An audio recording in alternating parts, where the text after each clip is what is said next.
CMS Cap, welcome to the Breakfast Connections podcast, brother. What the fuck is good, yo? Yep, remember, fist away from the mic. But, dude, I'm all the way out near Holyoke, Mass. Thank you for being so welcoming. And you're a G, bro. Like, I literally hit you up on DM. We've met a couple times, like, from our time into Rhode Island, and we're going to get into that. But, yo, I hit you, like, I think I hit your boys up. Yeah. Right? I hit your boys up on a different page, and I was like, I want to do the podcast, and they... So I actually, I was on my other page. Okay. I saw the message come in, switched to my other page, and I saw a reel of your podcast. Okay. So I was like, oh shit, let's just plan it. Yeah. It's right here. Let's just do it. And it was funny too, I'm up here a couple days later, and when I talked to them, it was funny. They're like, "Oh, you want us to do it, or do you want like Cap to do it?" I was like, "I want Cap to do it," and like, I bet you he'll remember me. I was like, I bet, like, because we stumbled around in Rhode Island. Was that a couple years ago now when you started out there? I think that no matter where you're from or what state you start this in, mm-hmm. some things don't work for people. You know what I mean? What you do might work where you're at now, but you cross paths for a reason. And I think one of the most important things with cannabis is finding a home base where your shit works. That's game. You know what I mean? Yeah, I like because that. Like I met a handful of people who it would have failed in Rhode Island with, but when I met the right team, the right partnership, the shit took off. So, bro, what you do here wasn't ready for you. You got to New York and you found your home, and now it's working. Now you can come to the places where it didn't work for you, and it works.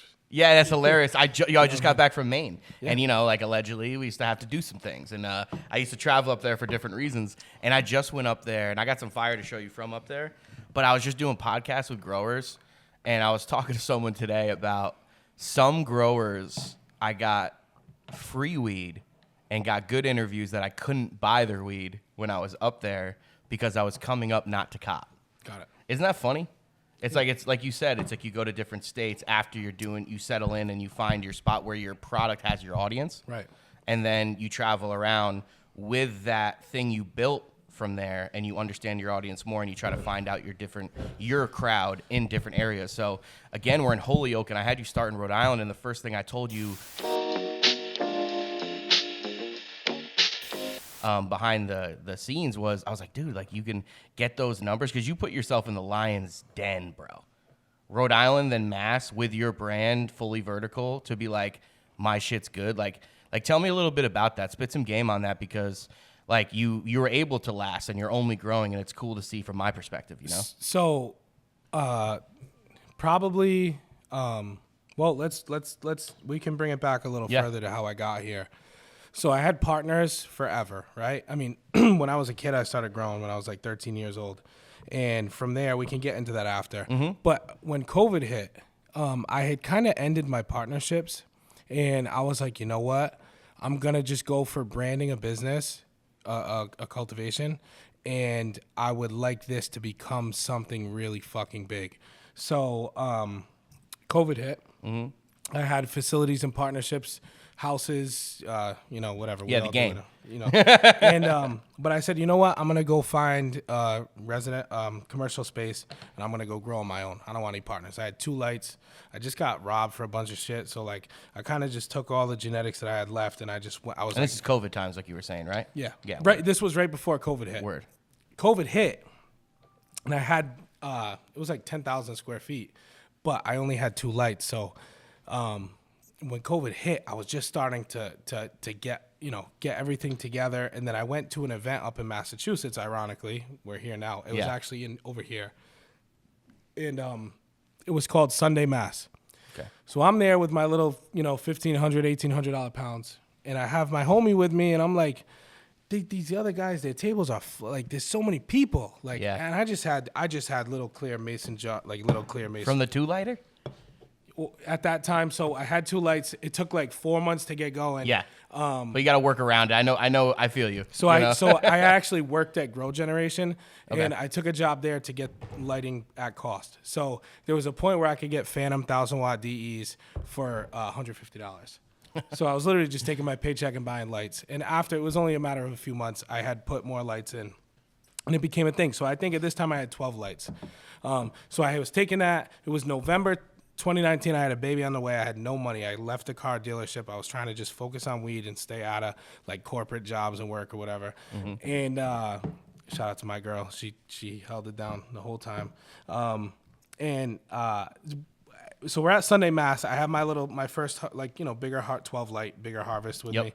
And I'm like, yo, Hunt, go. Why don't you go over here, bro, and just go see what it is to get a half pound. So I'm selling I got nobody at my table. I got my mason jars out. You know what I mean? And I'm like $1,800 for a pound. Hunt goes over to homie over here. He's like, yo, it's $3,000, bro, for HP. I'm sitting there like, what the fuck? I didn't know that this happened. I didn't know things like that were people pay $3,000 for a half pound. So he's like, we got the cherry gushers. Yeah. Whatever it was, but it was in a nice bag and it was cool looking. And my stuff wasn't cool looking. You know what I mean? Well, it sounds like you it's funny where we all come from, and I love that you're telling that story of that switch. Yep. So keep going on that because I like that. So, at this time I made a commitment to myself where I was like, you know what? The only way that I can make this bigger and make other bigger people want to work with me is if I brand this. So I actually have it tattooed on me, the original logo, which was a boat captain skeleton style. Fire. And CMS Cap, I was a boat captain for a while. That's where all the nautical stuff came from in the beginning. But at this time, I went back to the drawing board. I ordered packaging, and I started a brand. And this is where the CMS Gardens came from? 2019, that's when CMS Gardens started. So we'll we'll walk a little path right here and come back to that story because I love that, man. And thank you for sharing that. This podcast is brought to you by The Bakery in Cohoes, New York. This is one of my favorite dispensaries in New York. They have the best menu. We're proud to be on it. The best staff. Mike has become like a mentor to us out in New York, especially when it comes to upstate. Be on the lookout for podcasts and more collaborations that we're going to be doing together. The Bakery, upstate New York, in Albany, Capital District, and Cohoes, man, that's the spot. Breakfast Connections Dutch Master hats are available now on breakfastconnections.co. These things are dope, paying homage to our original Connecticut roots. We're not able to put tobacco on the blunts, but the whole reason we even did the blunts in the New York market was that we found this cone that was able to taste the weed and have that good experience that we remember with the Dutch Masters. So that's why we're kind of paying homage with the Dutch Masters hats. We're in tons of dispensaries from in the Adirondacks out to Utica, Capital District down to the Bronx, and Misha's Flower Shop in Brooklyn. We're going to be expanding into the city a little bit more. We also have Living Soil grown indoor flower that's going to be under $40, I'm pretty sure. That's a steal. Some of the best weed in the New York market. I feel confident in saying that. Around $40, that's pretty good. Look out for those bags, Breakfast Connections 8th bags, Breakfast Connections blunts. We still got some of those more affordable 8ths of the outdoors from last season, but we wanted to ramp it up with some more Living Soil indoor grown flower. I think that's it. Back to the show. That's what's really cool about this podcast with you now, as even we grow a little bit more because we have an audience, but it's good to hear actually your journey, because I know you a little bit, but it's actually cool to see the actual story behind the brand. Absolutely. And when I met you at Jordan's spot at Tetra. Shout out pharmacist. Yeah, bro. Hey, man. A lot of people, even myself, have had ups and downs with him in business and stuff. But the things I learned from that dude as I walk the path of what I'm doing, it just stays with me. It's crazy. That dude is wise out there. And I remember when you had your first little party there for a release, right? Yeah, so we there was a couple different things that we did. One thing, and I think the reason why... That was a couple years after what you were talking about. Correct. Right. This was after we entered the rec market in Rhode Island. Mm-hmm. One thing was that I gave back to our customer base. So we did this thing. We did this when I first hit the white market, we'll call it. Mm-hmm. I did this thing where you had to come to our drops, our flower drops, and you had to collect tickets. Yeah. And if you got a certain amount of tickets, because you were in line before the doors open, that's how we put 100, 200 people in line or whatever it was. If you got those tickets, then and you collected all of them, you could come to the final event. Yeah. The final event was that one. which we prepared food. We had a party, and we just gave back to our people. But people don't do that stuff, Yeah. Like that was something that set us apart. And well, you were a brand. There's really not. I mean, it's still like it's pretty infant. There's not too many brands, and like we all come from that stubborn world, and that's why I love that fucking little story you just told, because like that's the connection I was telling you from when I met you, because you were like the hype boy online, and everyone had something to say, and like I told you, I was very much like, yo, like I'm wild, I'm silly, you know what I mean, with how I do my shit. I was like, I want to like meet this guy and like see. Yeah, I am absolutely out of my fucking mind, and I know that. That's a real thing. Like I know that. That's how we got here. But like being yourself, being myself. Yeah. But yeah. I there's just things that have happened that can only happen when you're destined for stuff. Yeah. There's things that I come from. When I said that I went and got warehouse space, I've been growing since I was 13 years old. It's not an accident. You can't get to this point by the stars not aligning. Yeah. It's literally the only way is there's things that have continued to happen to me along the way where I should not be here. Yeah. It's literally all the odds are stacked against you to start. We don't have corporate money behind us. You know what I mean? We don't have facilities and things set up for success, ready to go. We don't have stores in Massachusetts. We were just talking about like drop releases and shit. There's little ins and outs of this game in the legal market that's fucking frustrating. About like trying to like get shit out, tested, and get on the market, and keep your brand flowing. As in like, check this out. This is new. This is hot. But it's like it takes. You have to prep. It's like kind of like merch, right? Like you got to like seasonal. So, you have to like prep beforehand. Yeah, and one of the things, like, I'm not going to say which store this happened at, but one of my biggest drops, the day of, they hit me with, yo, Cap, it's cash only.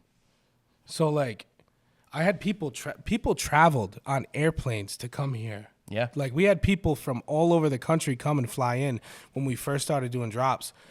And one of the places hit me with cash only the same day. I had people that they camped in the parking lot for 2 days. Yeah. And, I mean, not that, like, there's 18, but, like, there's also the influx of people that showed up in the morning who, were coming to make regular purchases. So that's why I say things are stacked against you. And to get to a certain place, the stars have to align. Seems like you care about the end consumer, too, which I always try to preach a lot to brands and people, and you probably have it a little easier to understand your end consumer because you're fully vertical. Yeah. You could be like, I started with the seed, I'm giving an eighth back to a customer, but like you actually care about the people going to your store. Like you're middleman of the store to your customer. You're like, yo, you gotta like look at all these people out there. You gotta you gotta bend. Yeah, and I think that one of the things, I'm the face of the brand. Mm-hmm. Okay, not most brands don't have a face. Yeah. Okay.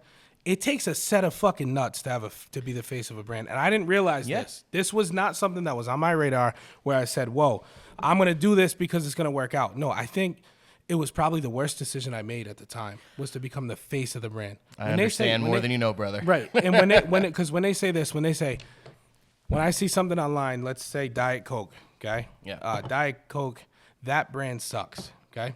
When they say CMS, they go, that kid sucks. Yeah. You know what I mean? Yep. They go, he can't. But most people are behind a brand. I am the brand. So it definitely comes with the territory of like taking it like on the chin constantly. And weird shit you have to learn internally, right? Because you like, they say in like a normal world of 9 to 5, it's like, don't bring your work home with you. It's like, right.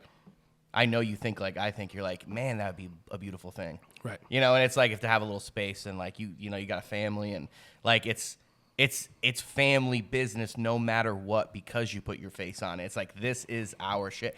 And not even talking about your employees. You know what I mean? Because there's a lot of people that are living their lives off this. This stuff got to a point where it hit my family and friends before it even hit me. Like there was people would send my people in my circle things. There was threats made. Like at one point, internet's hella weird. Bro. At one point, people were they had a Reddit thread going that I sold my business and my investors foreclosed on what I was like. Yeah, it's like so far from. There was so many things. So, but one of the things that we do and we continue to do because our branding is the fucking shit is somebody made this whole thing and they went out of their way to say that we were going out of business.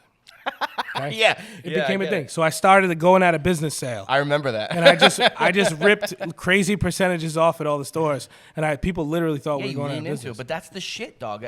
And real people who buy our shit and support us, they get it.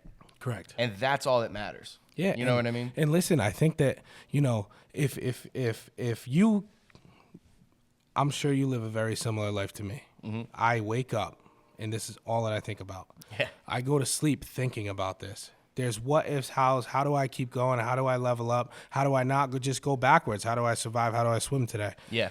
Those questions haunt you, in this industry. And then there's the other parts, which are, just outside. Really, are they tight enough? Am I making this person happy?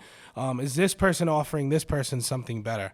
So I think that when you do what you do, I do what I do. There's so many levels of mind consumption that it's unhealthy. Yeah.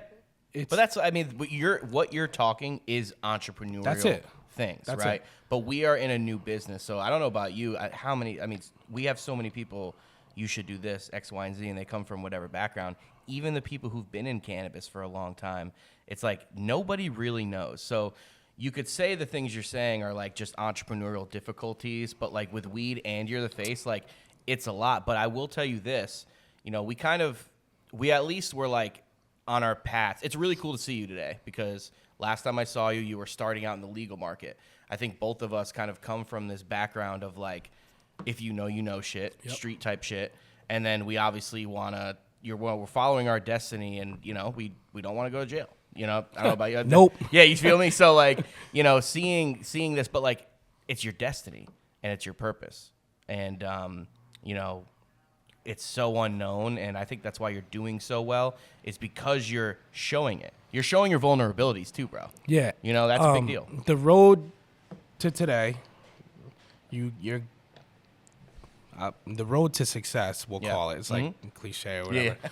But the road to being successful, you lose a lot of good people on the way. Yeah. That's one thing that has, I'm a Leo, bro. I take a lot of pride in my relationships and the people around me, the work that I put into them. But I have tried to keep so many people going, knowing I knew one of the hardest things I had to overcome in this on this road was that nobody else understands my vision. For some reason, I'm like, hey, we're all here. We're on the same team. You all know what I'm seeing is where we're going. Nobody. Yeah. They don't fucking get that shit, dude. They're not supposed to. No, they're not supposed to. And I could not Yeah, I figure get that it. out. Like, we all believe in CMS. It's going to become this thing.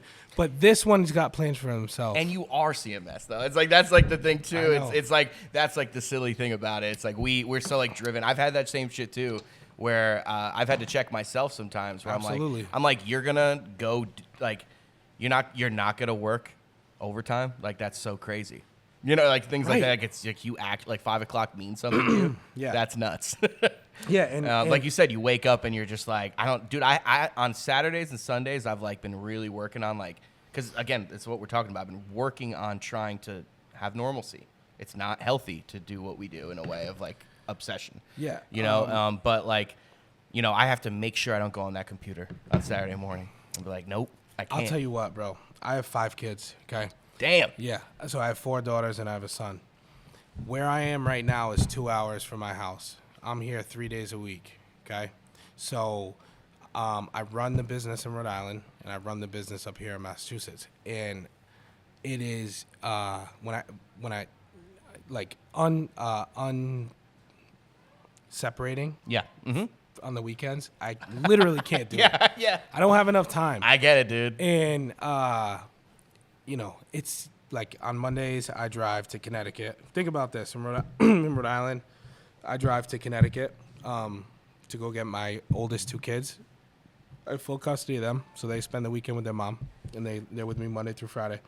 They go to school in Warwick, where I'm from. Mm-hmm. Then from there, I work in Warwick, and Monday, Tuesday, sometimes Wednesday, I'm in Rhode Island. We're expanding cultivation there as well, because we need it. Thursday, Friday, and usually Saturday, I'm this way. But like with sports and like my partners Like here, actually being a good dad, like it's my not, son's like, can you coach my? I have one son. Yeah. He's got 4 sisters. Dad, can you coach my baseball team? Like, I'm sick of the girl stuff. like I'm like, yeah, I'll do it. of course. But then I'm like 1:30. I'm booking it home.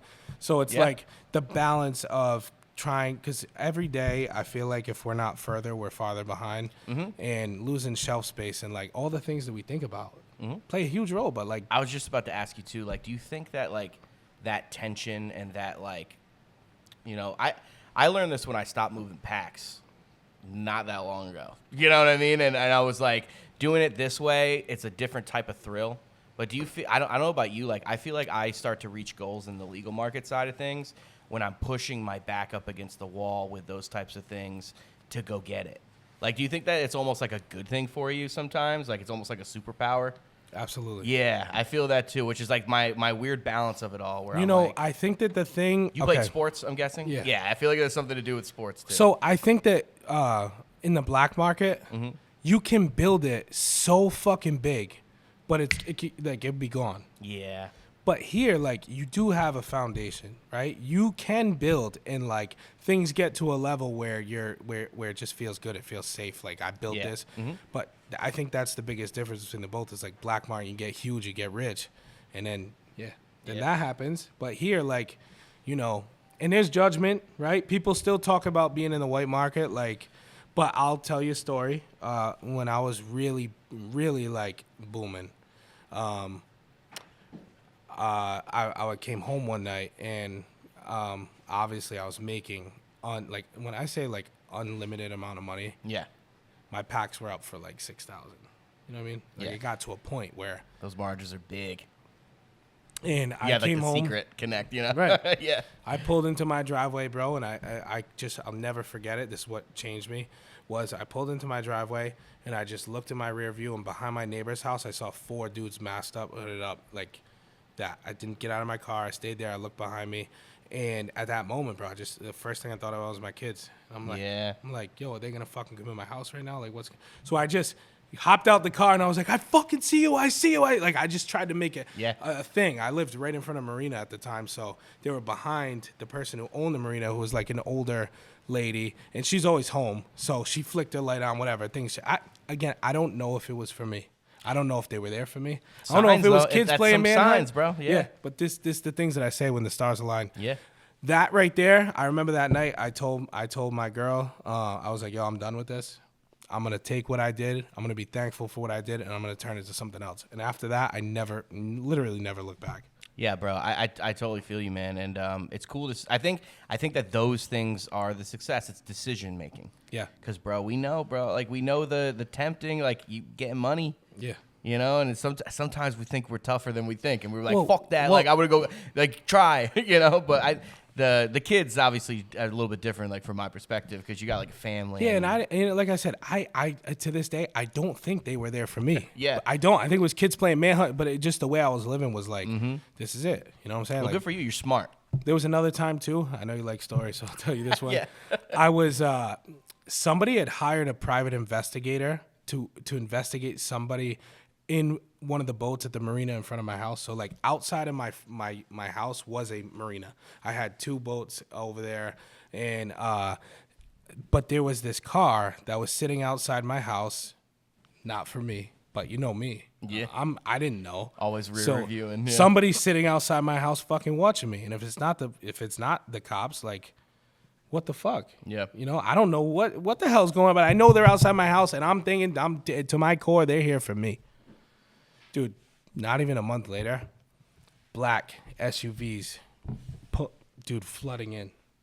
I'm like, yo, the FBI's after me? What the fuck? Yeah. I go to my front door. I'm thinking, this is it. They start pulling in the marina at the dock. I had like packs in my boats and shit, like, whatever. CMS Cap. But there was like somebody at the marina. I don't want to say it was a bad person with like kids. We'll put it that way. And their boat got raided and they got arrested. But like, dude, like, what the, what I mean? Because that's why there was a car there observing, and then they raided. It was literally FBI came in and raided the marina. I sometimes think about the younger generation. Obviously in our industry, business talk is more of like, oh, flower's gonna be extinct. All kids are vaping. It's all about, flavors like candy, grape, all that bullshit. And I sometimes think about like kids coming up and wanting to be in the industry, and like, even saying it like that, want to be in the industry. Like, what brought you to start smoking, get in the game? Sometimes I ask people, like, were you addicted to smoking weed or selling weed at first? You know what I mean? Like, elaborate on your come up from that, because I think about the younger generation a lot in comparison to that, to be like, it's never going to happen again the way we had it. I'm 32 years old. Yeah. I've been growing weed for 20 years. So the math doesn't make sense, right? Yeah. So when I was 13, I was really like 12 when it first started, but 13 was like when things were actually flowing. One of my friend's mothers was like an absolutely horrible mom. But like, when you're 13, it's lit. We've all had them. Right. Yeah, and like, shout out, she's a good person. Yeah. But as far as being a mother was at the time, it just wasn't it. I came from a religious family. So so the stuff I would see at this friend's house was not things I didn't know they were in the universe. Yeah. So she comes up to me and my homie one day, and she's like, "Yo, growing weed's gonna be the future. So you two should start now." And I'm 12 years. Like, what? That's nuts. It's nuts to even think about that now. Right. Yeah. So she's like, "Hey, for my boy Timmy's birthday, I'm gonna get him a light and some seeds." And I'm like, "All right." So like, shout out to my boy Tim, because he, at the time, dude, we're kids. So but he was like, "Yo, we're gonna do this thing, and like we're just gonna split it and whatever." So seeds come in, and we had a little deep water culture set up. We had a 400 watt HPS light. And this is in Warwick? This was in Cranston at the time. Okay, yeah, okay. Beachmont Avenue. Yeah. And we got seeds in, and we looked it up. There was way more online. Like now, everything's like super like Jimmy online. But then like there was cool like blogs, and like people talked under like the basement and like stuff like that. And we just learned how to do it. So the first crop came, we dried it out. It was White Widow, Northern Lights. It was like classic, Yeah, that era strains from blogs. So we dried it out, bro. I went home, and my mom was like, "You fucking stink, dude." What? She didn't smoke weed. She's like, "I don't know what. Like, you smell like a skunk or whatever." I don't. So we waited for it to dry. So I came back to my boy's house, and shit was going. And I was like, "Yo, we just did. It was months of work." She's like, "Yep, I told you you're going to learn how to grow it, and I told you it's going to be the future, but that's my shit." That's crazy. Yeah, and that's nuts. But then, obviously she saw that we could do it. What a first couple steps into the game, though. That's a cool story. We didn't smoke weed, bro. Yeah. I was 12. Yeah, I get the Destiny thing a little more now. Right. Yeah. So she's like, "Hey," she's in like, Rhode Island too. Rhode Island's such an like that era, because I'm just doing the math. Like, it's crazy that little fucking state has such crazy grow culture. And I'm not talking about everyone sold. Weed was popping everywhere for 50 years at least, in America. Yeah. And like, but Rhode Island, I think it was because they were early on the med, right? The medical program. The med program was heavy. It was stacked in our favor. Yeah. You know what I mean? And there's some growers when I was there recently, and God bless them. And I feel bad because we're out of that game, But like, dude, those numbers that they get for some of these amazing packs with legacy from Rhode Island, is crazy, and it sucks. And a lot of those people, a good quote that I heard up in Maine when I was up there from a really good grower out there, he was like, "Man, support your growers, because you don't want all the crazy good craft growers to go back to construction jobs." Yeah. And to be honest, it's inevitable. You know what I mean? Because you have to wiggle. If you can't evolve, you'll exactly. Yeah. Exactly. Well, also in this time, right, where I started this, like we smoked, like after this stuff came down, like we started smoking weed, and I really enjoyed it. But my boy Tim really enjoyed it. Okay, and that was the dude that has his mom. That was the grower? Correct. Yeah. Yep. So he really enjoyed smoking weed. Like Okay. he was like, "Yo, this," and I liked it, but I didn't love it at the time. Mm-hmm. But I loved to sell the weed. Okay. Yeah. So Yep. we were like a perfect storm. Yeah. This kid's literally diving into the science of how we can make it better, and I'm just because he wants it better for his fucking bowl pack. And I'm just trying to fill our pockets up, trying to get money. You know what I mean? Yeah. And it just turned into this thing, and like as the years went on, you know, high school, we were still growing and still selling. Again, that's Rhode Island culture. Not too many people were, bro. Like, I was in Connecticut. I grew up in like New Haven County and Brantford out there. Yeah. And you know, once people started getting Cali packs, like AK-47, I remember, like strains like that, similar strains, but you guys were a little ahead. It was like I don't really remember anyone like growing like that out there, you know. But you guys were on some shit, dude. Yeah, we were on some shit, like some factory cultivation shit. You know? And we had a small setup. Right? Like that's when you have multiple houses. That was the expansion, was another spot. So we got to that point, which my hustle was, I got people med cards. Shout out to my boy Ruben, because he was really the first one to do this. Yeah. So Ruben was my wrestling coach in high school. After I got out of high school, I bought hot dog carts and lemonade carts, and I had a business where I sold to the Lowe's and Home Depots, like in my area.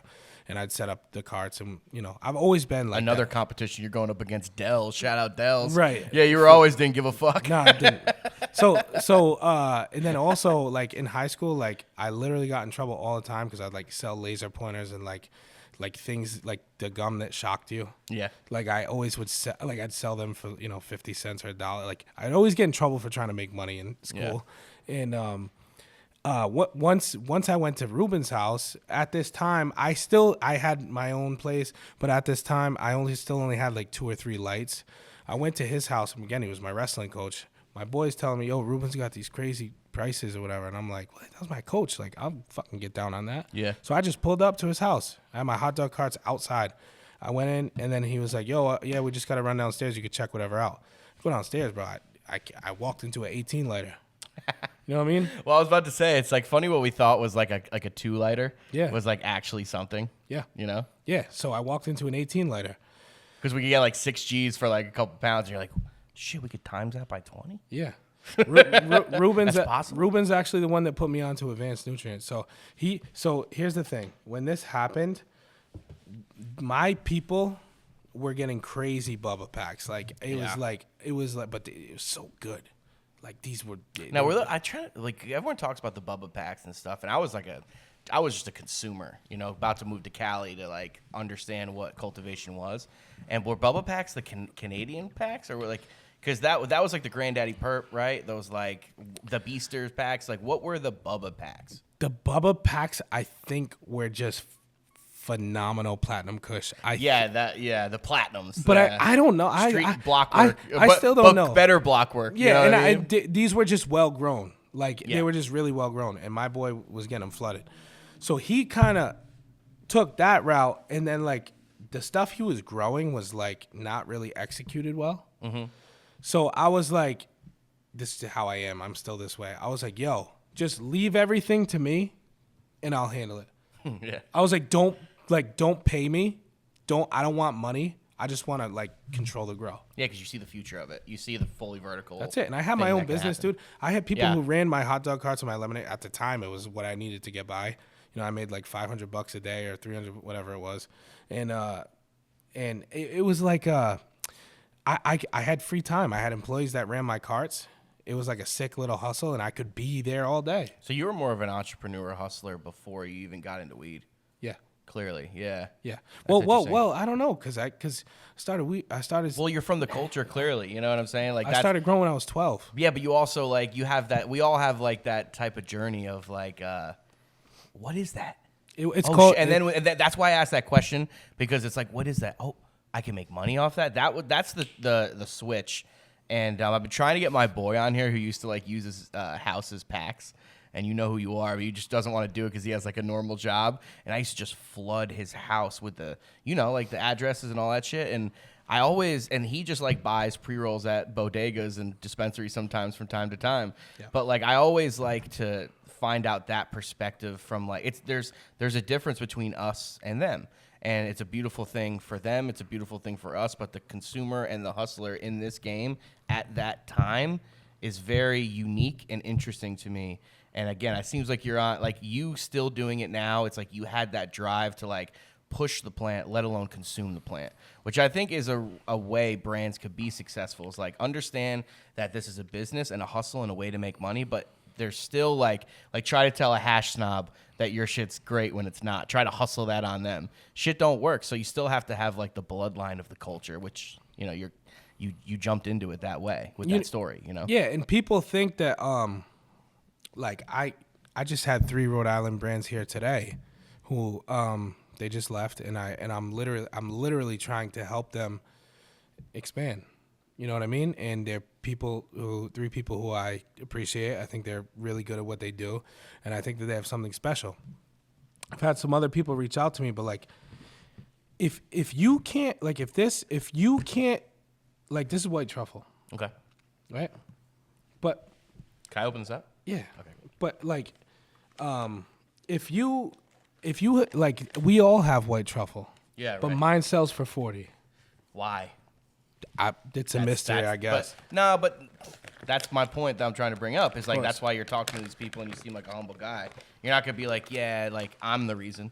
It's more of like these different ways that, damn, that's fire. Yeah.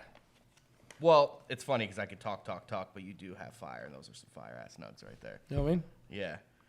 But at the same time, it's like you got to be able to be creative. This is what's in the stores. Yeah. I buy this for, what'd you say, it was like 42? They're for $40. Some of it, blueberry breath stuff that we bred and created is a little bit more. This hopefully. is absolute fire, man. Shout out to Rory, our sales girl. And again, if people want to hate, it's like, it's fire, and I want to smoke it. You know, it's like, sometimes it's as simple as that, but...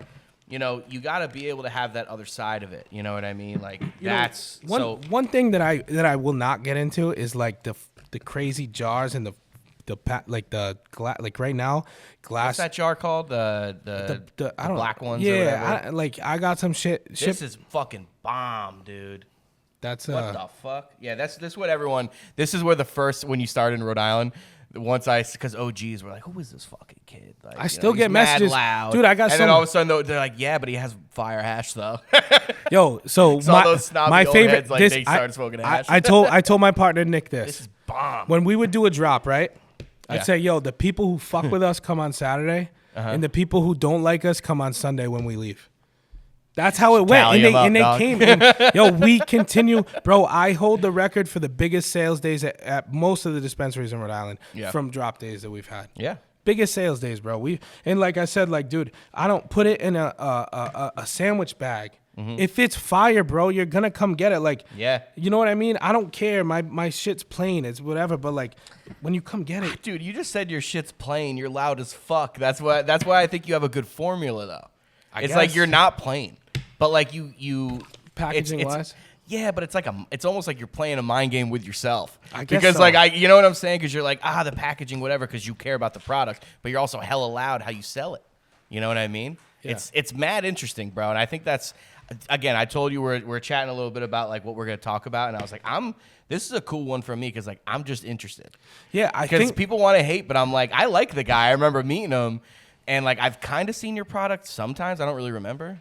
We can take a little journey, as I like to call it, down this next path of conversation of your lights, because you brought up that of just like seems like you're the fully vertical king, and I know I could get in trouble for saying that like that, but let's see what happens down the line. I might look like a genius, but you seem, because you know how I get down, like I was telling you how I got my license in New York, and I got lucky because I buy and sell weed, bro. Well, so in New York with my brand, the way I'm doing it, like I can go hustle, and that's what I'm good at. But what I'm interested, because we're like, I think we click on some shit, like we're homies. Yeah.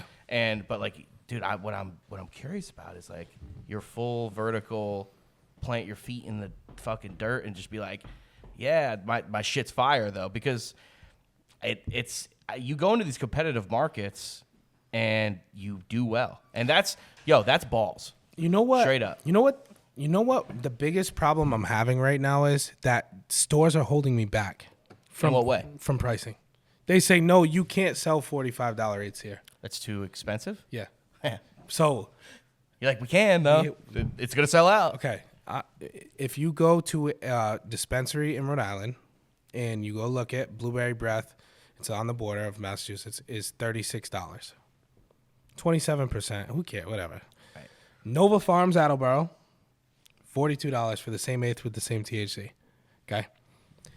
We hear and we're beaten down. We get beat down by this. And, the Massachusetts pricing and this and that. But we shine harder in Massachusetts. So my point is, don't fucking let anyone dictate your price or what the hell you do, because only you and your consumers truly know the value of it. If you know that you got something special, which is how, that's why a lot of people don't like me or didn't like me or whatever, was because we were different. If you're different, you're valuable. It's polarizing, bro. And like one of the best things about being polarizing is that there's people who literally hate me and would wipe me off the face of the earth, and there's people who would show up for me if I needed a pint of blood. It's weird. I think that has to do with, I'm starting to figure that out too, because I just started getting some hate, and because we're bubbling. Doing well. Yeah, and do you think that's what we're talking about earlier of like that thing we struggle with, where it's like it's kind of confusing? Like, you remember when you said earlier, you were like, probably the worst thing I ever did, put my face on. You know what I mean? Yeah. But like at the time, but it's a beautiful thing too at the same time, and I think that's the thing that we struggle with sometimes is like you get shocked when they're there, right? And at the same time, you get pissed when someone's hating. It's like we can't find the middle ground. You know what it is? Like if literally you put everything you have into this, and you just see it as pure, right? I'm purely putting.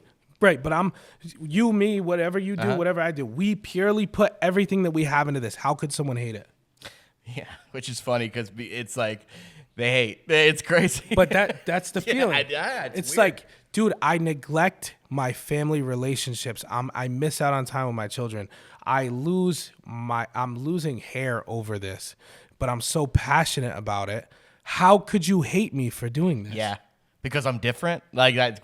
Because I'm myself? I said this, and weird. I'll say the same thing. We have the same amount of hours in the day. We breathe the same air. I sleep as many hours as I want to, and I'll outwork you because of that. So if I want to sleep 2 hours or not sleep at all, I'll do it, and I'll come back, and I'll do what you do better than you do because I put more hours to it. But there's nothing special about it. Yeah, dude. Yeah, I love this, man. I've put this shit, bro.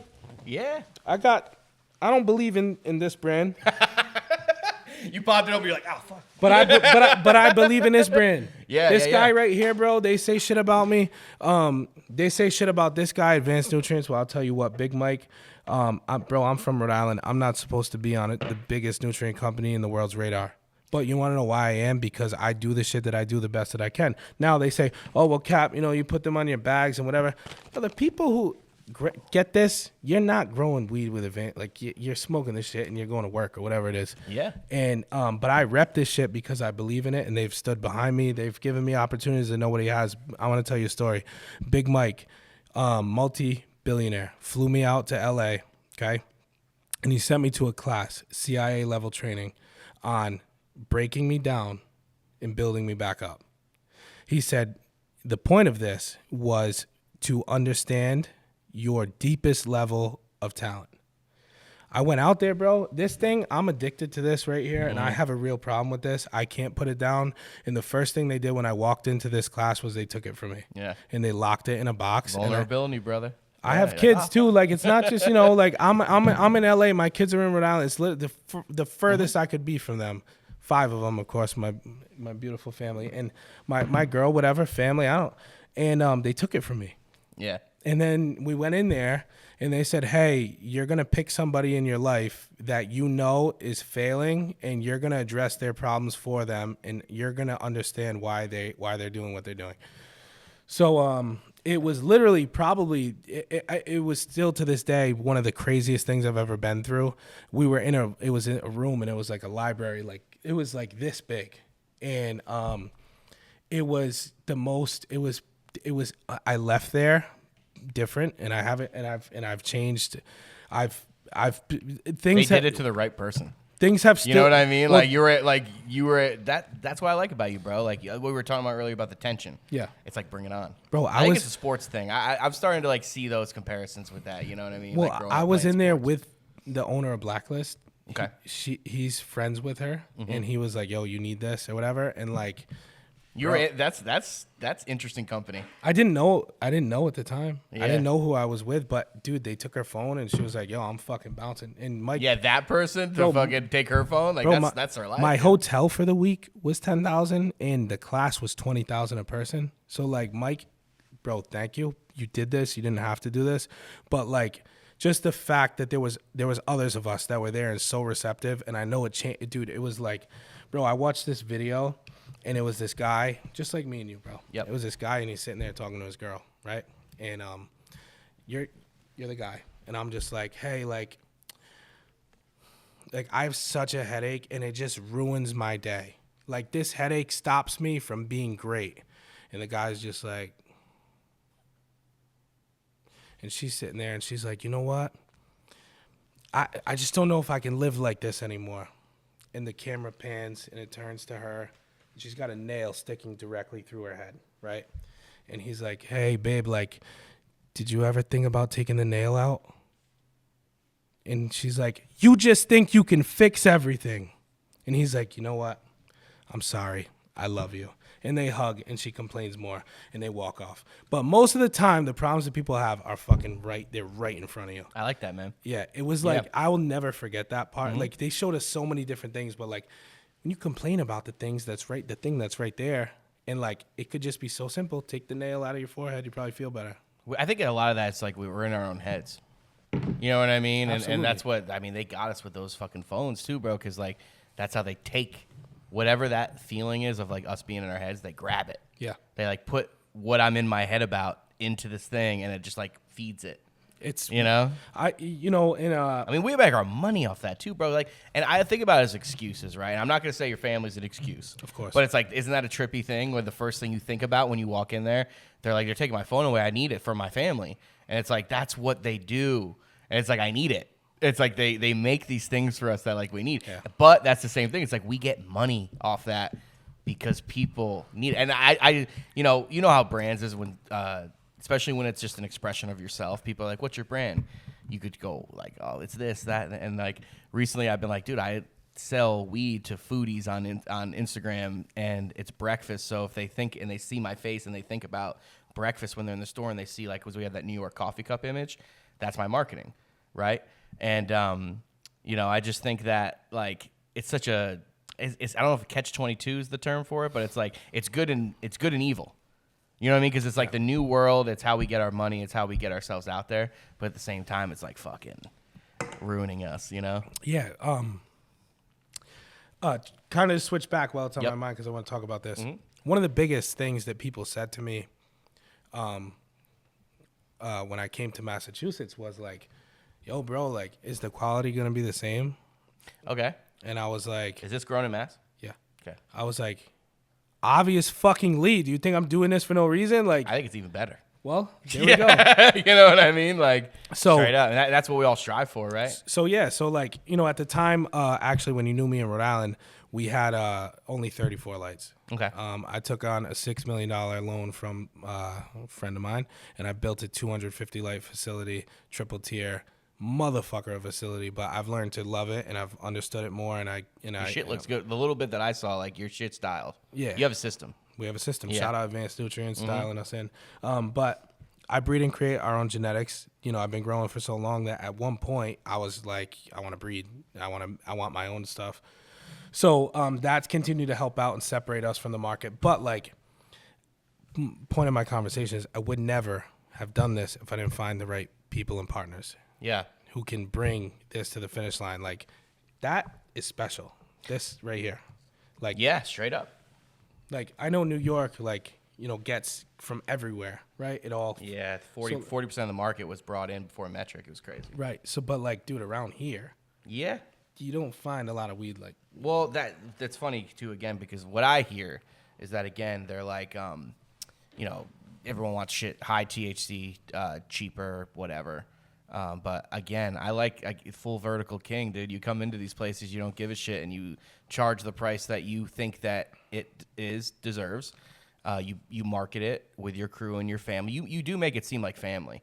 I bet you when people buy their shit, and I look up to you for this stuff, it's like you put out there, you're vulnerable, and you have your crew, and you give them a lot of props. So when people buy your weed and you communicate with them, they probably feel like a part of your family, which is a big deal. You know what I mean? Well, like I said, like we have a Discord where we like, you know, a lot of people use Discord to make money.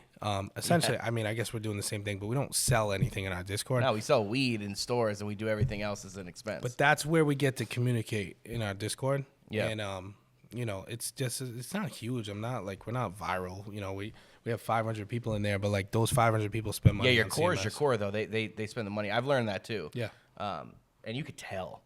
Right. Like, and it's funny. It's kind of like how you kept getting shut down and stuff like that too. It's like you weren't like 150,000, 200,000 followers shut down and crazy spam type shit. It's like you had your core was like 20, 30,000. I remember it when it bubbled, dude. I remember seeing it. And it was from our side of things, still being in like the gray, there was a lot of hate. Yo. You know what I mean? And everyone fucking hated me. It was so interesting. To me, I mean, I like stories, and you can see why I do this. So I'm like looking at it, being like, I'm always intrigued. I'm like, yeah, but like you guys are being sold right now. You're blind. Like it's almost like you're like bred to hate. You know what I mean? It's like that 24 hours in a day thing you were just saying. It's like those are. I mean, people call them sheep or be dramatic, but they're custies. And I was just sitting back there being like, who is this guy? And then what I remember seeing is, again, when I met you and you explained to me what your brand means and the way we were talking, I knew you were from the game. And then OGs, and you know who you are, hated on you and then only wanted your hash. Right. They literally, I watched them hate on you, and then they said they only wanted your hash. And I was like, man.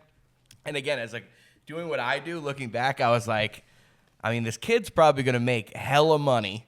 And he's got a great brand. Like it's tough to say anything negative. And in a world where we can look at ourselves in the mirror and be like, negative. I'm going to get better. You know what I mean? Yeah. But in a world of people hating on you, there's really no negatives. Right. So it's really cool to see your growth and fire ass product that you got coming out. And your story is really interesting. And we'll go back into what you were saying. One thing I really want you to explain again is tell the people what your brand means. Because a lot of people I don't even know that. And I think that people should understand what it means. And then, again, we're telling the story of where you come from. So it all makes sense, you know? Yeah. So, number one, you got to grow heat to make good hash. Don't ever forget that. That's like one of the most important things. Yeah. CMS. So, again, one of the things I praise myself for, and it's probably one of the only things, is I did not name my brand something. And if you did this, no hate. You have phenomenal brands, but I did not put 401 or RI in my name. And I just feel like when you do that, it's just like pigeonhole. Yep. Mm-hmm. So, I was thinking at the time when I'm naming my brand, I don't want to be RI or like be associated with that. Like I want to take over the world. And this is right after you were when we were talking about the table. And you're like, I got my pounds and my lights, and this other guy's making more money, right. And that's at the same time. Everything's coming together. Yep, so keep going. So I'm like, I want to name my brand something that is different and maybe make you want to know why it's named that, which is why I chose CMS. But at the time, long time ago, we'll say. Yes. This was like long time ago. Or everything that I grew, all the trim got sent down the coast. Everything got sent down the coast, and there could have been people up here who could have handled it, but my homie was down there, and I wanted to help him. Different times, right? So I just made sure that he got his piece, and everything went down there. Yeah. So CMS stood for Coastal Med Smugglers at the time. Yep. So we would send everything up and down the coast long time ago, like to I mean, who knows, dude? And crazy.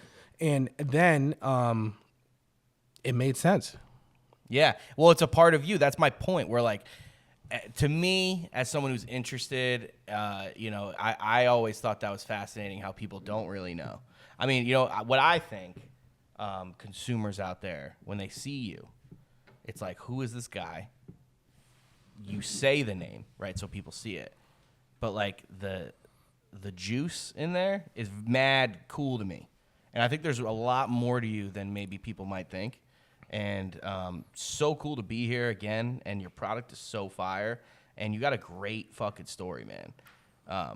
I'm just super like proud to even the fact that I knew you. Like we were saying, how when I was talking to your boys online, for a little bit I was like, man, I hope he remembers who I am. You know what I mean, bro? I almost had to be like, I was in the trenches over there too. I had to rent out that club. Bro, you know? thank you. I'll tell you what. I'm sure you did. I'm sure tough to make money at that time in the beginning too. You know, we had to spend money. Jordan wanted his money, and we make sure we take care of the OG. Diet Coke, please sponsor me. You know what we call this? You know what we call this? This is a fridge cigarette. Aspartame? Whatever it is, it's a fridge cigarette. Obi gave me that name. Oh, shout out to Obi, bro. Mm-hmm. Yo, shout out your team, dude, because you make it seem like it's family, and I didn't really know. Shout out the team. Yo, if there's one thing, like I said, that I could go back in time with, if I could ever just show today to the people who I tried and who helped us build this, I wish I could show them, because like, dude, I lost so many good people along the way, and it's just like one of those things. You think it was more the classic, like back when we were like, you know, moving work and it was like money shit or blah, blah, blah. Or do you think, what do you think it really was? Because I'm starting to learn that in this game. It's just like, because I could see through the bullshit of petty money, but like I'm starting to like see some backstabbing in this side of things that are a little weird, confusing, you know? What do you think that shit is? Putting people in positions that you wish they would succeed in that they're not actually capable of succeeding in. You have to catch yourself before you do those things. I've done it so many fucking times, and it's literally because I believe in you and I want you to win, but I can't make you win. I can do everything. I can kill myself on the way, but I can't make other people win, and I've lost good people. And maybe it was on me. My boy Clovis is calling me right now. Shout out Advanced Nutrients, Clovis. He holds down Oklahoma and Texas sector. But if you, it's like, you know, you can lead a horse to water, right? I've tried. I've had people who people I've made money who I should have never, like my kids could have, you know, yeah. and I still continue to deal with relationship problems for people who I want to see become something that they may not be capable of. And it sucks, bro. Yeah. Because, like, you know, I think another thing is like when people hear it, like, you know, family, right? Like, oh, dude, you're in weed, bro. Like, it's, you know, like, that's sick. It must be cool, right? And it's like, no. You want me to give you a little lesson about what 280E means? Right. Like, dude, like, this shit must be cool. And like, it's like, no, dude, I fucking stressed out. Like, it's my dream. Like, we make all this money, but we got no money. Right. And like, yo, that's why, stuff. Cool thing too, kind of off topic, but when I was like, when I had 34 lights, mm-hmm. The thing changed in Rhode Island where people were camping out for my weed, and like I thought, you know, maybe it was or wasn't true, but I thought that I should be number one in the world right now, because it's just like I think that I have something so special and different than everybody, and whatever. So I clicked up with Advance, and they sent me to a facility in Massachusetts with 4,000 lights. Damn. So, bro, I went in there, and again, to my fault, I can fix this place. I can make it great. I knew nothing about 4,000 lights. Yeah, you're on it, though. But I knew I could make money there. Yeah. So I gave them my baby Cap Sketch. Okay. I gave them my baby. Like, that was the first strain that I bred that was, like, popping. Dude, it blew. Like, Rhode Island went crazy for it. And so I gave them Cap Sketch, and I put together a royalty deal. The goal was to roll out CMS in Massachusetts. This was 3 years ago. Mm-hmm. It didn't happen. I went there and I saw the weed or whatever, and it wasn't up to our standard, but I'm still being paid from that deal. So, like, there's so much money out here. Like, there's so much money, but you have to have good relationships. You have to treat people right. And, yo, I don't care what it is. You have to give before you take. Brother, and I think that's, like, the biggest thing people have problems with. They're not willing. Dude, you know how many people I bring up burn rate to? That's why I try to, like, tell them all the time. I'm like, bro, like, you want to do a new project, right? Burn rate. No matter what. Like, you think that you're just going to get money. You think you're going to – it's like burn rate. You got to understand, like, your trajectory. And it goes to branding and stuff, too, where people want to have a name or blah, blah, blah. It's like you got to figure out who you are and who your customer is for the product you're selling, no matter what it is, if it's weed or whatever. And then what makes you different if you want to put your face on it or whatever. But – I don't know, man. Like, a lot of you got to be able to take some hits and be willing to pivot. And sometimes I feel like we get lucky from it because we, like, have the background we do coming up in weed where, like, we've taken hits and I'm still here type of thing, it's like, come at me. If these days, dude, I've had other jobs when I was on probation. I got popped in Illinois like 15 years ago. It was crazy. I tried to have other jobs and shit, but I just like went back to selling weed. And, I moved to Rhode Island because I thought that I got a house, those Rhode Island house deals with cash, and you know what I mean? You know what I mean? And that's what I thought I was going to be able to do some shit because the laws out there. Yep. And, ups and downs got me to New York, like you were talking about a little earlier on the show. And I think that a lot of people really, if you want to get in this game, you want to stick with it, it's like, how much are you willing to take? And sometimes I feel like we're just a little lucky because we've been through so much. And, like, it's like, again, we could take it. But being able to wiggle, being able to pivot and still maintain your brand, like, you're still you, you're still your brand, you're still putting out Gen X, I remember, and it's only getting better. Like, come on. Well, and you're expanding. Like, that's hard to do, bro. Like, a lot of props. Yeah. So, I'm a freak for quality. That's like goes back to the first time I took down plants. Like, the addiction that I got was not from the money. Mm-hmm. It was from watching somebody consume it and love it. That was like my whole thing. I was like, wait a minute. I just provide that.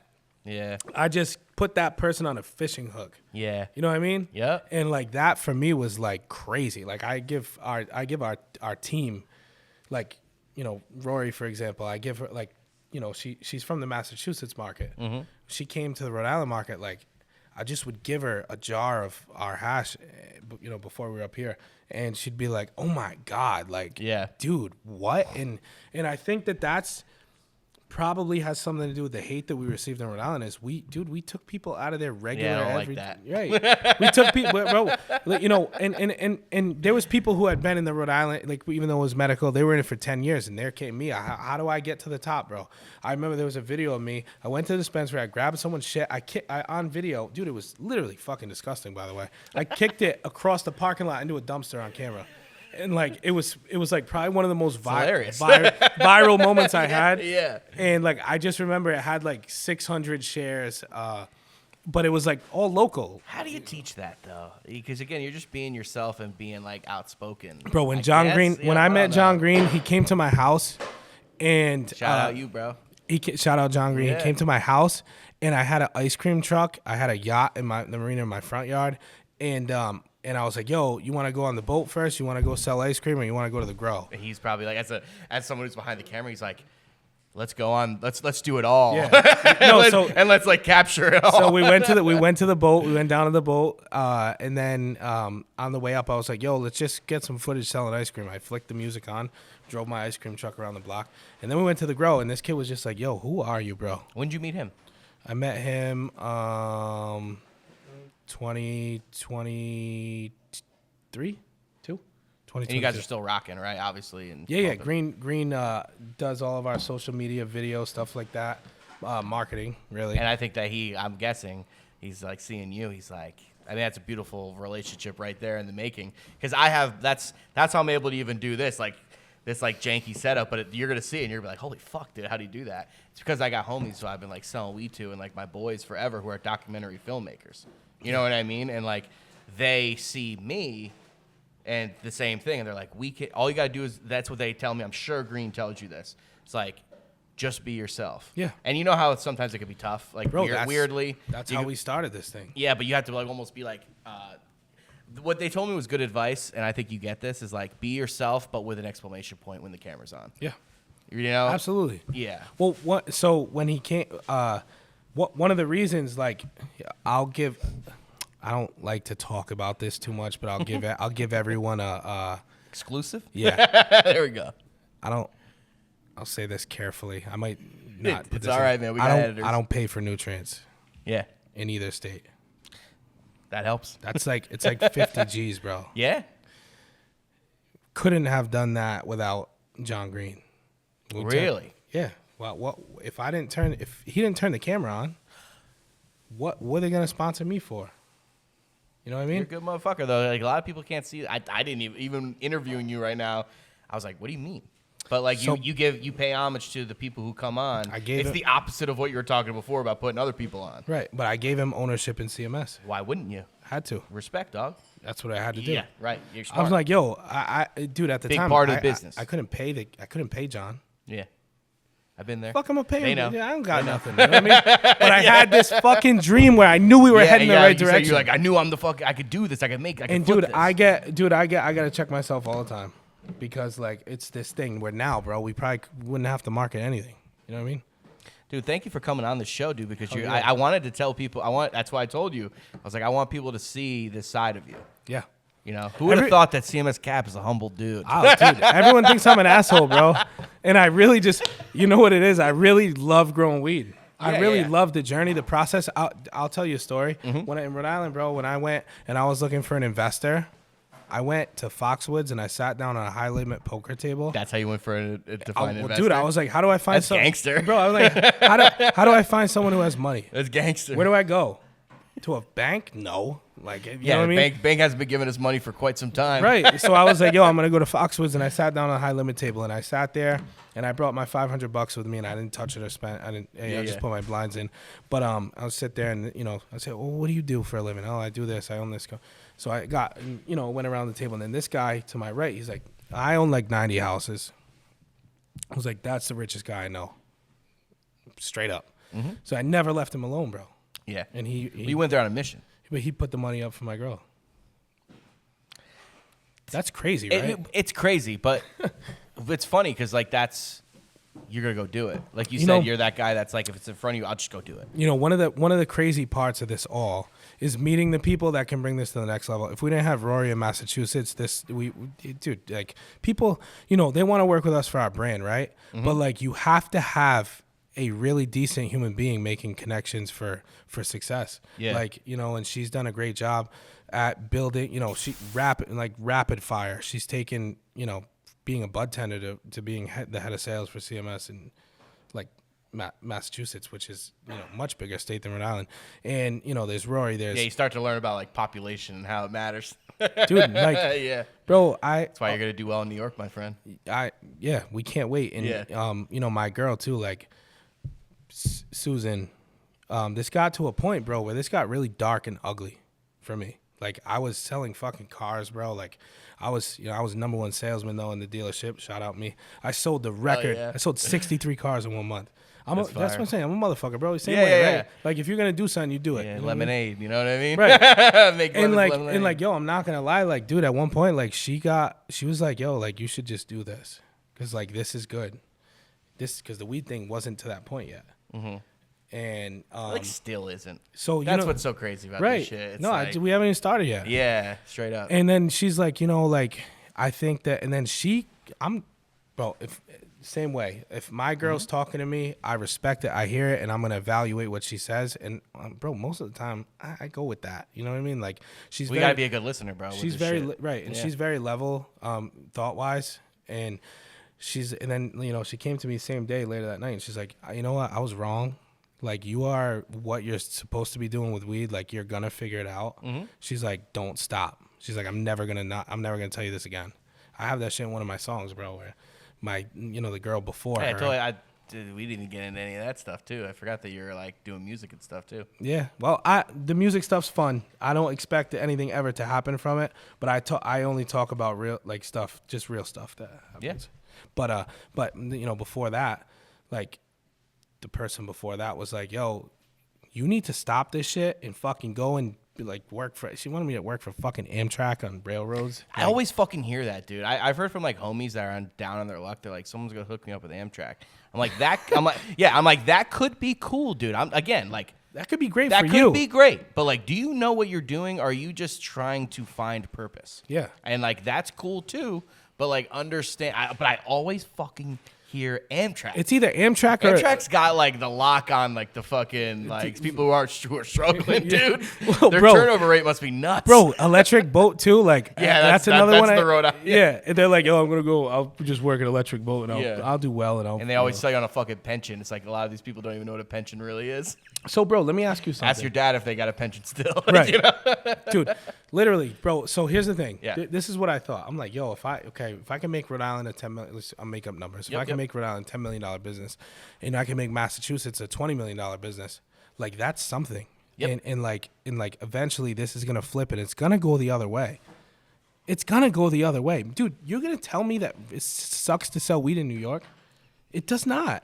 No, it doesn't. Right. So like, no, it does people not. complain, and that might just be your situation. But like, bro, if you want to sell $700 pounds, you'll do that. Yeah. If you want to sell $2,000 pounds, you'll do that. Yeah.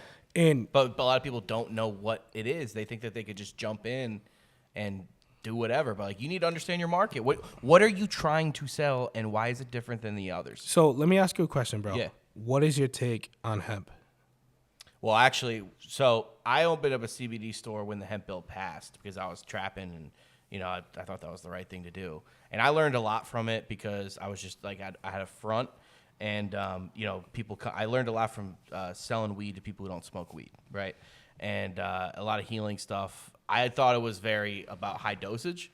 I think it could really help people when it's in really high dosage, if it's isolate, if it's full spectrum, whatever people want to nerd out on that. That active cannabinoid, if you ingest it or however you're going to take it, if it doesn't have the psychoactive properties, I personally think it just needs to be super high dosage. Okay. That's my thought on it from what I've seen. What do you think about the trap life, the hemp trap life? Oh, you mean like Delta, whatever the fuck? Everything's everything. I think that there's a reason why they reversed the hemp bill right before they rescheduled. So, bro, I bought a brewery. Okay, when? About 6 months ago. Here? In Rhode Island. In Rhode Island? Okay. Right before they put the ban on.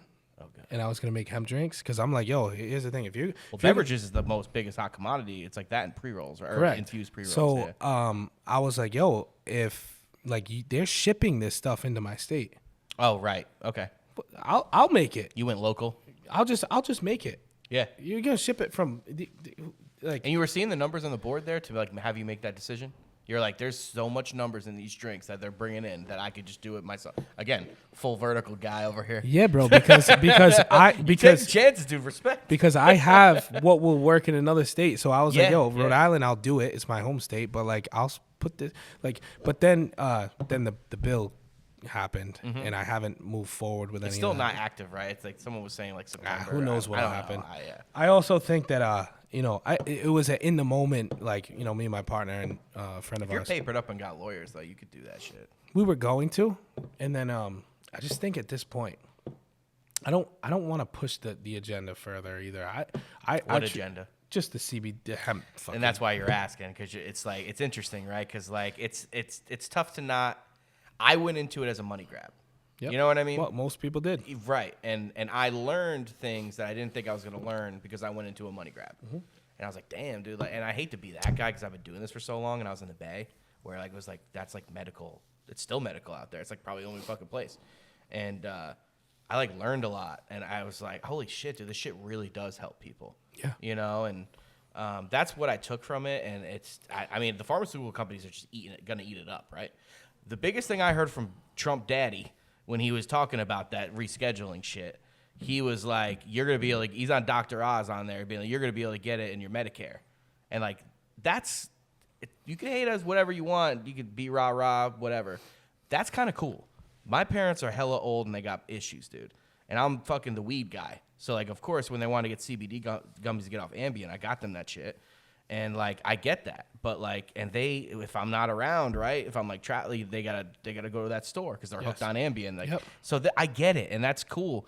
But now it's like, talk about business and competition, bro. You want to go up against them? Yeah, because and then they made that law change go backwards. You know what I mean? And it gets to the point of like, all right, you say your intentions are. Yeah, but what's really going on? And who the fuck knows? And dude? we know, bro. We're out here fucking wilding and getting money, like, and we're not afraid to say it. You know what I mean? But like, again, what I really like about you is the fully vertical. You have premium product. Because for me, bro, I don't know if I told you my business model. My business model is budget weed. So like, if you're gonna go out in New York, this is what I would talk to you about. It's like, which strain doesn't meet your standards, right? Do you feel good about collabing with me on that? Because my whole agenda is like everyday working people who don't have that much money, but it's still from a good grower. They're on my podcast and you could find out. Right. I'm going to tell you the story from the grower, get you the best shit at a budget price. That's my lane. You know what I mean? And that's why I'm sitting here like in awe in a way, and I like learning this stuff about you, bro, because we had a vibe when I met you. But like you're on it, fully vertical, and you grow premium, and you're competitive. And you're right. A lot of these motherfuckers sit around, they complain, and they could go get it too. We're not special. You're not. No, I feel bad having my pod and saying you're not special. 100%. But I know you get it. That was my point. You're yourself, and you're putting your shit out there. And guess what? It's getting money, and you work hard. Bro, we have the happen. same amount of hours in the day. Straight up. We have access to we have access to the same shit. If you want to say, oh well, Cap, you have free nutrients. No, I work for that. I went. Yeah, come on. I went out and got that. We just shouted out green for You're smart enough to even see that. So like, trust me, you're working for that. And then now, bro, we got our own under cannabis dropping. We got the Candy Garlic Seed line just dropped. Go get you that. Capscreations.com. And like. What if you get to the point of figuring out your business, right? Mm-hmm. This is a little bit of game that I'll put on for the other cultivators. Yep. I know my splits. I know when this strain goes here and I grow this much of it and this goes over here. I know that pre-rolls go here, and I know that I don't have to fucking give anything away. I can charge. I've been raising my prices for the last 6 months, bro. Like. It's crazy to think that that's still happening. Yeah, you got to grow more weed. I got to grow more weed. Yeah. But also, like, I'm so dialed in with like this. I know if I grow X amount of lights of this, I can sell it every harvest. And then as long as I match up the room with my statistics, like your system, we don't. You know what I mean? We sell. Your SOPs are dialed clearly. Yeah, the way you do things, like even when the way you show it, which is really hard to do on Instagram. So respect that you keep doing it somehow. It seems like you have a lot of pride in that. You're like, this is how we do things. Just so you're always like, just so you know, this is why. I feel like I'm one of the most transparent cultivators online. Yeah, you are definitely. I think that I'll give you that. That's sure. Like. I'll show you the rooms, dude. I'll show you my tables. I'll show you like. Let me tell you something about CMS Cap too, bro. And I'm not fronting. I ask people before every show. I say, what are the things you don't want to talk about? And I'll give you even more credit because you didn't just answer wildly. You're like, I guess nothing, because I've gotten here from just being honest and being myself. So like that's game in itself. So I give you a lot of respect for that too. Yeah, especially in the wild world of everyone hating on us, dude. Yeah, and yo, it's just one of those things, bro, where it's like, yo, if you got to where you're at from being raw and authentic, which I think is the only way people can get, really elevate. Yeah, it catches up to you if you're not. Right. Yeah. So like, it's like, yo, I mean, bro, I got rated. I didn't even talk about it because it's just like one of those, like, oh, you got rated, whatever. We do, yeah, bro, shit fucking happens. Yeah, dude. But we gotta keep Came pushing. up a different way. You know what I'm saying? Yeah. And like, dude, who cares? Like, yo, we just want, bro. Crazy how that's a part of it. Yeah, and yo, another thing is that I feel like people can't get over is like, there's room for everybody to win. There's no only growing. There's no the top shelf market. Those guys, dude. Anybody can be in the commodity market, right? Who's gonna sell it the best? I don't know. Probably you, if I had to guess. You know what I mean? Thank you. Yeah. And I just told you my shit. It's like sometimes I think about that too. I'm like, why aren't people like you? Oh, you have to be the. That's we do well because I go out there and be like, we're not the best, dude, and like we shine and. People need weed. But your angle is I can service you the best and I can earn your business. That's business. That's what business is. Game there. That's the game. Bro, I tell people all the time when I talk to my stores, this is too much game, honestly. But at this point, but I tell when I make a sale, start a Patreon. Right. When I make a sale, I say, how can I earn your business and make your business the most money? Whatever that is that you need from me, I'll fill the holes. And I leave it like that. And I don't say much else, especially if it's a new store, a new dispensary that we work with. Then you listen. And then when they hit me back, I don't say no. I'm gonna say, okay, I want to help you, and you make a ridiculous ask, and I'm gonna say no. No, I'm gonna say yeah, but. Right. Yes, I'll do that for you, but I expect this. And if we can do that, we can form a partnership. Yeah, it seems like you're a good listener, which a lot of people fuck up. It's just everyone like, dude, if they chop you down, then you chop them down on something you want. And it's just always, if there's a good deal, you should be unhappy about it. And I should be unhappy about it. That's a good deal. You know what I mean? You know what I'm saying? Yeah, that's true. Yeah. Like we should both be like, we're probably going to get money if that's the case. Right. But a good deal is like, you're going to be like, I could have got more. And I'm going to be like, dude, I know I could have got more. Yeah. But that's a good deal. Yeah, that means you're going to have probably good partners there. Right. Yeah. And then the other thing I firmly believe in is if you believe in that shit, put it on the shelf and let it go. And then, Yeah. you know, if you say, And figure it out after, you know? One of my other tactics is I tell people, I say, yo, if this doesn't sell, I'll take it back. Yeah. Just send it back. Yeah, that's something I've had to learn a little bit Yeah. in the market too, because I'm just such a hustler. I'm just like, fuck that. Dude, giving back COD sucks. Like if something like, you know what, I feel you, dog. But like, we again, can actually talk about that actually, because this, you know, transparency. Let's be transparent. Talk your shit. Some people have seen me. Now in Rhode Island, it's a little bit different. We're at the top, so yeah. If someone didn't pay us, it would be very weird. But in Massachusetts, we're new. So people told, oh, Cap, you know, be careful. They'll rip you off and not pay you. First person, Green Meadows, I don't care, reached out to me to buy my weed. You're not going to pay me, bro? You hit me up, my people. You hit everyone up. So, dude. Sometimes I think they're running scams. It's crazy. I put you online and you get offended that I did something wrong because I put you online? You didn't pay us. You took a whopping whatever it was. And like, then you say, well, you know, you didn't have to do that. Well, bro, you didn't have to buy my weed and not pay me. Straight up. I didn't. It's not like you were like, can I try this in your store? Dude, I don't understand it, but sometimes I think they're scams. I don't know. So, dude, he hit me back. Okay, I put him online. Couldn't get a response from them. Put him online. Guess who got paid the same day? We did.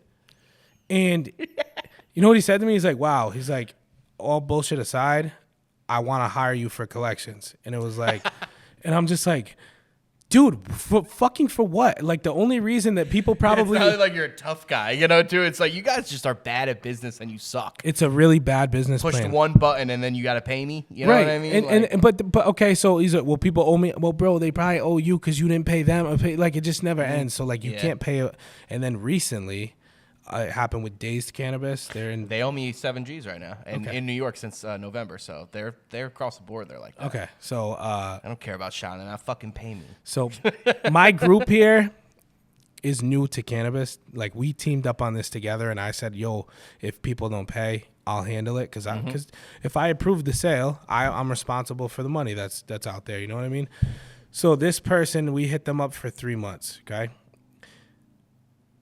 When it came time to collect, my person hit them up and said, "Yo, like, we really need to get paid on this. It's from November." Yeah, that's hilarious. It's April. Yeah. It's April.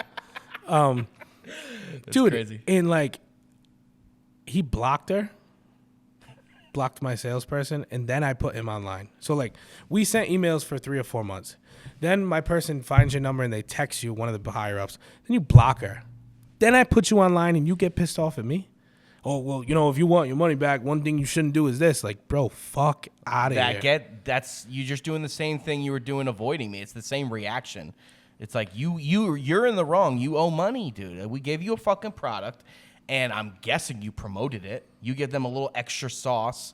Fucking pay. Dude, and then like, or at least don't like communicate. And I, you know, just fucking talk. Like, dude, we've all had time. I said, yo, just hit us. Sold that dude, shit. I said, yo, hit me up and just say, yo, Cap, this month was like, we're fucking behind the ball, but like, let's just work it out. And I promise I'll get you I just need a little bit. Yo, you wouldn't have heard you wouldn't have got an email from us or a text message. But the fact of the matter is that people can't communicate. And that's what's dragging this industry down is that people that like, yo, this shit didn't happen before there was dispensaries because when this stuff happened, there was an outcome to it. Yes, that's And now, like, people are zombied out, and going to a dispensary, bro, is similar to going to a liquor store at this point. You know what I mean? Where you're gonna like New York, it's like head shops, but well, okay, yeah, fair enough. But here's the thing, like, normally, and I believe this, if you go into a dispensary or a liquor store, for the most part. Don't crucify me. You go in there knowing what you want. Yeah. Okay? So if you have a customer base that knows what they want and they're coming into your store, why burn the reason they're coming into your store? Why end that? And that's one thing as a business person. They won't be around. They're thinking quick money. I know. So he hit me up and he was like, well, you know, what the fuck? Why would you do this if you want to get paid? And I'm like, bro, I didn't think I was getting paid. That's why I did this. And I was protecting. And that's why I did this. Because Right. I thought it was, I don't fucking, the money's gone. You want to give me that money? That's a plus. And I just continued to tell everybody, like, It's funny you brought up Days, too. Like, Fuck what a them. bad reputation. dude. 2 states And unluckily, we both are sitting here. from November. Like, dude, like, holy shit. And again, I hate to, I bet you the big dogs, I bet you they get their checks. They you know what I mean? Like we grind and we're like from the fucking mud. Like, you know, we eat the dirt. It's like these motherfuckers think that they could get that over on us. Actually, you know what happened? So as we talked about earlier, we have a motherfucker of a following. Yeah. People who take my brand like to heart. Yeah. So when I put it up, like somebody took it upon themselves to go leave 1-star Google reviews on their dispensary. Yeah, see, it's the power. And immediately got a phone call. Yeah. It was like 9:00 at night. They called me. They're like, "Yo, so what are we doing?" Like, I said I was gonna pay you, and like you're putting up 1-star Google reviews. I said, "Bro, I'm not putting up nothing." Yeah. People are calling out bullshit, and they ride for us, and that's the consequence of doing sorry, bad you business. suck. Dude, it's like, yo, some of the stuff in the kit, and that's why we're held Yeah. back is stuff like that. Yep. And I think that if we go out of our way to find more people who care about this and have a vision for it, not just like, oh, it's cool in here and like we sell, like if we can get to that, bro, and there should be a thing. I don't know what it is yet, but there should be like it used to be called street cred, but Yes. there should be something that's not as corporate. That's like, yo, we're good business. I don't know what that is. Yeah. We'll see. And that's what we were talking about so much in this podcast about, like, we don't know where it's going to go. How's the hash scene in New York? Barely any. Uneducated. There's a lot of resin. Yeah, they bang. And it's crazy, like grams for like $65. Wow. And they fly. It has to be good, but like what's really good resin? I mean, clean. So walk me through. You said they're head shops. Yeah, so they gave licenses in New York to head shop owners and hemp growers. When did the metric thing change? Because before, Fucking I know, not since like February, January, not that long ago. because if you went into a dispensary in New York, let's say in October, you have brands from all over the country, right? Dog, it was crazy. I thought I was slipping myself, looking in the mirror, being like, I came from the pack game. I can't believe all my weeds grow in New York. But I actually brought some to show you. Fire weed out there. Mad good legacy. I mean, we know a little bit, like Albany, like Syracuse, like fire growers. And they gave those growers licenses. I bought my license out there for 7 Gs. Wow. And I could touch plants. I got it at the right time. A lot of okay. You say you can touch plants. That's different for us. Like, Yeah, New York's crazy. So I have a branding license. So think of an IP licensing agreement. You were just talking something about that, right? Yeah. Where like points on packaging, whatever. We technically have that, but I was in a bracket when I got my license in the queue. I think that's what it's called, where it was for hemp manufacturers, and you can do a branding agreement. You can get a bank account with like we use Trustco Bank, like those credit unions, and you can actually go out and transfer with manifest product and purchase it from these growers, bring it to a licensed processor, right? They will make it, and then you get it through a distribution. But with our license, we can also have distribution. We haven't done that yet because we're not funded. It's just a lot of vans and shit. we should talk, bro. We're gonna. It's fucking crazy. My people here, Talk bro. about destiny though. It's like, how did I get a license to hustle like with weed? Like it's crazy. Bro, my people here, their home base is New York. We'll talk. But here's the thing: is like it's kind of crazy, because think of how. So before I just told you how my model. Yep. What I told you from a brand perspective about transparency, that's why we crush, is because I am a brand, right? Do you think that fucking these brands, Doja and Preferred, like it was their gardens? No. You know what I mean? Hell no. And even if they did, they make them sign NDAs or whatever. I'm out there with the fucking, like if I were to work with you and you had a farm and I like got like your smalls or something, I don't know, like a strain, I don't know. Yeah. I would put your logo on my brand, on my bag, with me, and we would have a dope ass design, and we have a podcast. You see how we bubble? And then, so here's my thing. The reason we started doing bacon, egg, and cheese reviews is because they were shutting down my account. And I was like, how the fuck am I going to sell my weed in these stores through Instagram, but I can't? And I wanted to do like bacon, egg, and cheese reviews. I'm a big boy, dude. I love bacon, egg, and cheeses. You know where we grew up. It's a thing. It's a thing. You know what I mean? One today. Yeah, exactly. And our coffee logo is like that beacon. Dude, I had that design for my brand when I was in Rhode Island before I got my license. Yep. So like you know that actually. You remember that. Like you were there. For sure. So it was like fate. And so we were like, why don't we just, because I have my crew that helps me out. And they're like, why don't we just do bacon, egg, and cheese reviews like Portnoy does the pizza reviews outside the dispensary under a new account that's clean. And we'll promote it just to like people in the area around the dispensaries, like, you know, their interest and shit. And literally from there, it just made sense to, we got 25, I think we're at like 16,000 followers right now in a year, over 100 stores getting money. And like, it's all off honesty. It's all like, people know I'm sitting here right now. My shit's $30 an eighth, mostly Deps. I get good outdoor harvest, stuff them in hemp cones, the custom cones ones. That's why I like your blunts. You'll see me. I got like tobacco shade leaf from Connecticut. I smoke blunts. Yep. It's just me. And what I try to tell people is like, dude, I smoke blunts every day and I smoke Dutches. So like the custom cones hemp cone is mad thin, and I get good weed. I put it in there and I sell it mad cheap. Absolutely. That's my brand. So like, I think that we're able to get do our thing because no one's really doing that. No one's out there being like, and if they are, they're doing it in that weird ass way. Like they're doing it as like, we're the budget brand. It's like, nah, dude, I'm from the 20% serving the 80%. That's what we say. Taking the, you're taking, you know, we'll call it a medium level product, Yeah. and you're making it a higher end product. Yeah, that's my thing. And I have fun with it. You know what I mean? And I promote the people who cultivate it and the people who fuck with me. You know what I mean? That's for sure. And yeah, so we got kind of lucky with that because most of the branding licenses can't touch plants. They just like, and they call it the 20% license, which is kind of shitty. You say you can't touch plants. That means that you actually can't like make a It's pre-roll. literally an IP licensing agreement, but they can go get the money from the bank, from the stores. They collect the money. Got it. That's really all it is. It's an IP licensing agreement where they can collect the money. They don't have to be paid out. New York, you're going to love it. I know, bro. It's sick. Yo, I talk with my guy, bro. My guys that, you know, own this place, and they're like, "Yo, Cap, we're gonna get you a condo out here. You get your kids to go to school out here." And I'm just like, dude, I can't wait. Let's talk numbers real quick. I'll just get you excited real quick. And, you know, if you know, you know, but like whatever. We won't give them too much game on this. $1 billion a year, right? Revenue. Yep.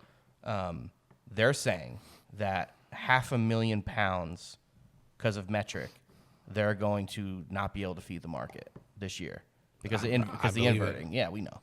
You know, we all know the same people, and people are just doing shit. And now, so a lot of people are like, "Oh, it's race to the bottom.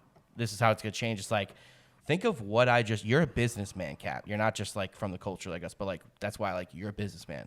When I just told you numbers, population, and that issue, and what do we do as entrepreneurs? We go solve the issue. Think of what I just told you I'm doing.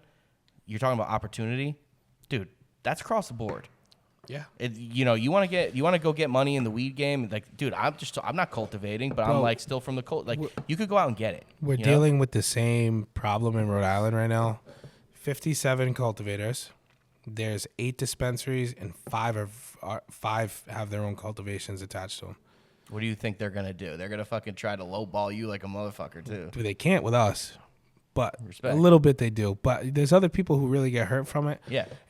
But there's 20 stores coming. We have 20 stores opening. Wow. Potentially, with whatever's going on, it might end up being I believe that less. when I see it. Might end up being. We'll know this month. Yeah. But there's at least 12 coming, guaranteed. So, dude, we pretty much everybody right now sells all their weed. So 12 stores come. You tell me what happens. And I hate to be that guy. And if you're like you can't sell your weed, then it's like might want to get into a new business. Yeah, I think like real estate's worked for people. You know what I mean? Yeah, again, construction. You know what I mean? I tell you what, there's a lot 401ks. There's a lot of real estate and construction people that come into our industry. Yes. And it may be a good idea for some of the people in our industry to head towards those. Yeah. You know what I mean? Because like if you can't, I mean, even with today with AI and access to, like, if you can't figure out how to be successful right now, I don't know. It's probably not for you. Straight up. I think that's been a big help for me. Bro, just look at you. You were over here. You had to figure. You went there. Now you're. It's just like, you know where I was. I was trying to get it. I was trying to figure it out. And I actually don't know. I don't. I'm not too familiar with what like in Rhode Island, what your angle was. I think you just trapping. You just trapping. Yeah, let's put it bluntly to start, and I'll try to elaborate it. It definitely just trapping. Which is what I knew. I knew that, but I didn't know if there was a bit like if you were working towards a license or. I did sessions in Connecticut. So for me, real quick, I dropped out of high school in 2008 and moved to the Bay Area. Started working with the Cookie Fam dudes up in Humboldt. Connecticut is a crazy fucked up market. Yeah, definitely. And then so this is way back. And then I was doing PAX. I got caught up in Illinois. I was on probation forever. Luckily, fucking white privilege and like 20 grand, got me out of that one. I was on probation for like seven years. So I had to like selling T-shirts, but I still got back into hustling just because, I don't know, I'm a fucking misfit. And then I got into the CBD thing because I had some money, sold that. I got lucky. I put in like $7 grand and I got out 14. And I was like, damn, like fuck. At the time, people are like, you're an idiot. But like, look at me now with CBD. It's like nice 7-piece. That was fire. Shit, bro. Put that down on a, woo-wop deal in Rhode Island with the peeps out there. Started a cultivation. My parents were on some hard times. Started helping them out at this house. And I was doing these sessions, and I saw it popping. And I had, like, that vision of, like, a lounge, a club. For sure. That was, like, my thing. And we started Breakfast Connections because we're up early. And we were going to call it, like, the Breakfast Club. We're doing some breeding stuff, and we're, like, kind of going off, like, breakfast stuff because we're up early eating Danish, just drinking coffee and shit. Breakfast Club was whack. We're, like, Breakfast Connections. My homie who used to do the skateboarding stuff for Reebok made me that logo, hand-drawn, not even thinking anything about New York. Met up with Jordan, you the man. He gave me a shot. It didn't work out at the club, renting it out. And then it started to pop. Me and him butted heads. Had some mistakes happen on my part, I'll say, too. And I think he wasn't perfect in that, as he knows. And I started doing it at my own spot. And someone hit me up from New York and was like, yo, you grow fire weed. You're in the scene. Like, no, I got my dispensary license in New York, and no one's got good weed. Like, you should try to do it. And that's when I just looked it up, and I got lucky in getting in that queue at the time because it was December of 2024. Was it a lottery? No. Right now, you could still do it. You can get a branding license, but you're not going to get it like mine.